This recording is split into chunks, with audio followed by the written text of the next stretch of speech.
অনেক নতুন বাইকার আছেন অথবা টিভিএস রেইডার 125 নতুন করে কিনেছেন, তারা একটা অভিযোগ করছেন যে টিভিএস রেইডার 125-এর ইঞ্জিন থেকে বাজে শব্দ আসে। তো এই বাজে শব্দটা আমি নিজেও চালিয়েছি এবং এখনও চালাচ্ছি। চালিয়ে যেটা বুঝতে পেরেছি সেটা হচ্ছে যে বাইকের ট্যাপেট ক্লিয়ারেন্স এবং টাইমিং চেনের অ্যাডজাস্টমেন্ট ঠিক না থাকা। এটা তেমন কোনো বড় ইস্যু না, কম বেশি সব বাইকেই একটা সময় পরে গিয়ে এই জিনিসটা অ্যাডজাস্ট করে নিতে হয়। আর যেহেতু নতুন বাইক তাই ইঞ্জিনে বড় কোনো সমস্যা থাকার কথা না।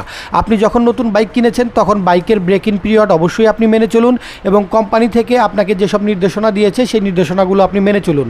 আর নতুন বাইক সেহেতু বাইকের ইঞ্জিনে যদি এই সমস্যা দেখা দেয় তাহলে তাড়াতাড়ি টিভিএসের সার্ভিস সেন্টারে চলে যান। কিন্তু অনেকেই আছেন যারা লোকাল গ্যারেজে নিয়ে এই সমস্যাটা দেখান এবং তারা উল্টাপাল্টা কথা বলে, তারা হেসে উড়িয়ে দেয়।